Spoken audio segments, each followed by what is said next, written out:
शतकांवर्षांपूर्वी अनेक ऋषीमुनी साधुसंत ध्यानधारणेसाठी शांत अरण्याची किंवा वनांची निवड करायचे, जिथे बसून ते शांत चित्तेने ध्यानधारणा करून तप करायला बसायचे, ज्याला आपण तपोवन असे संबोधतो. महाराष्ट्रातील नाशिक शहराला सुद्धा राम, सीता, लक्ष्मण यांच्या सहवासाने पावन झालेली भूमी प्राप्त आहे, ती म्हणजे तपोवन. जिथे गोदावरी आणि कपिला या 2 नद्यांचा संगम झालेला असून तिथेच रावणाची बहीण शूर्पणखेचे नाक लक्ष्मण यांनी कापले होते आणि म्हणूनच या शहराला कदाचित नासिक म्हणजेच नाशिक असे नाव पडले असावे. गर्द हिरवीगार झाडी, शांत वाहणारा गोदावरी कपिला नद्यांचा प्रवाह आणि शेजारीच असणाऱ्या रामसृष्टी उद्यानात दिमाखात उभी असणारी 70 फूट उंचीची श्री रामाची मूर्ती प्रत्येक भाविकाचे मन तृप्त आणि डोळे दिपून टाकणारी आहे. ज्या मूर्तीच्या मागे हिंदूचे प्रतीक म्हणून 108 फूट उंच भगवा धर्मध्वज राममय भूमीत डौलदार फडकत असतो. अशा या रामायणातील अनेक गोष्टींना उजाळा देणाऱ्या आणि एकमेव अशा असणाऱ्या लक्ष्मण मंदिराला भेट देण्यासाठी तपोवनला जायला नक्कीच विसरू नका. चला तर मग आता आपण लक्ष्मण मंदिराला भेट देऊयात, जिथे लक्ष्मणाने रावणाची बहीण शूर्पणखेचे नाक कापले होते.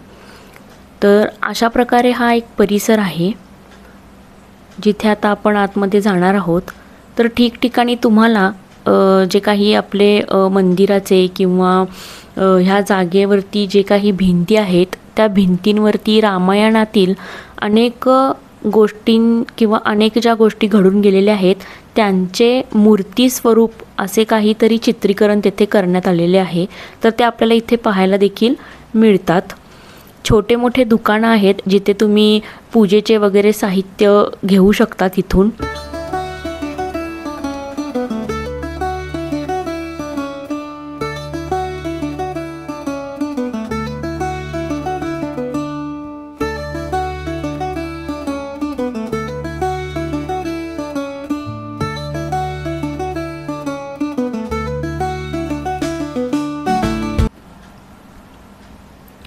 आतमध्ये गेल्या गेल्या आपल्याला स्वयंभू जे काही हनुमानजी आहेत त्यांची मूर्ती आणि त्याचं दर्शन आपल्याला घ्यावे लागते. डाव्या साईडला शूर्पणखेचे नाक कापताना लक्ष्मण आणि शूर्पणखा यांची अशी एक मूर्ती देखील आपल्याला पाहावयास तिथे मिळते. तर ह्याच जागी तिथे नाक कापले गेलेले आहे असा तिथे तो बोर्ड आहे तपोवनमधला. पुढे तुम्हाला लक्ष्मणजी जे आहेत, लक्ष्मणजींच्या शेषनाग अवतारातील मूर्तीचं दर्शन तुम्हाला इथे घ्यायला मिळेल. आणि जी काही स्वयंभू हनुमानजीची जी काही मूर्ती आहे ती आपल्याला तिथे दर्शन घ्यायला मिळेल. बाहेरच असा गणपतीची सुंदर मूर्ती असलेलं छोटंसं मंदिर आहे.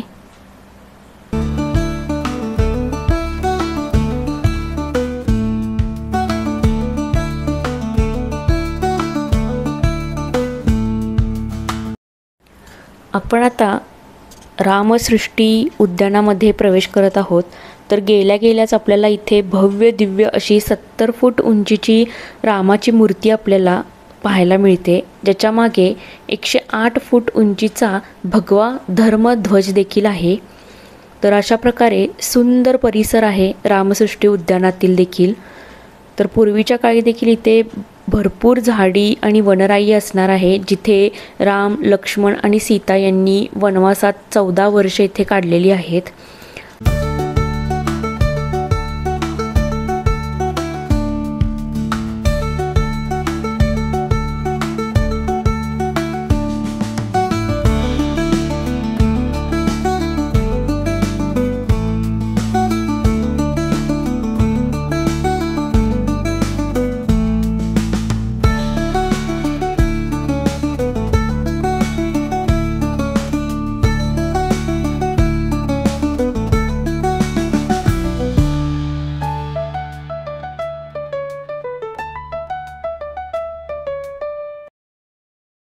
हळूहळू आपण आता गोदावरी आणि कपिला जे काही नद्या आहेत त्यांचा जो काही संगम स्थान आहे तिथे आपण जात आहोत.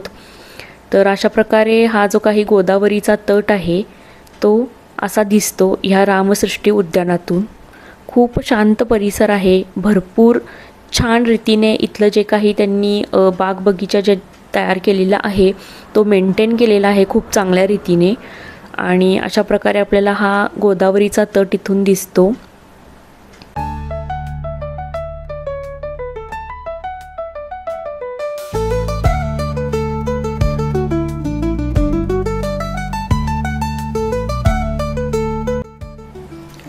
जसे जसे आपण ह्या उद्यानाच्या आतमध्ये जाऊ तर आपल्याला याच्या भव्यतेची कल्पना येत राहील.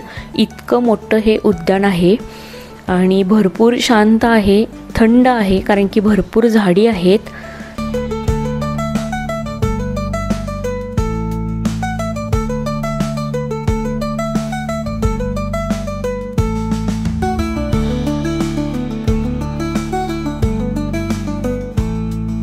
जाता जाता सर्वधर्म मंदिराला भेट द्या, जिथे रामायणातील अनेक किस्से आपणास पाहता येतील.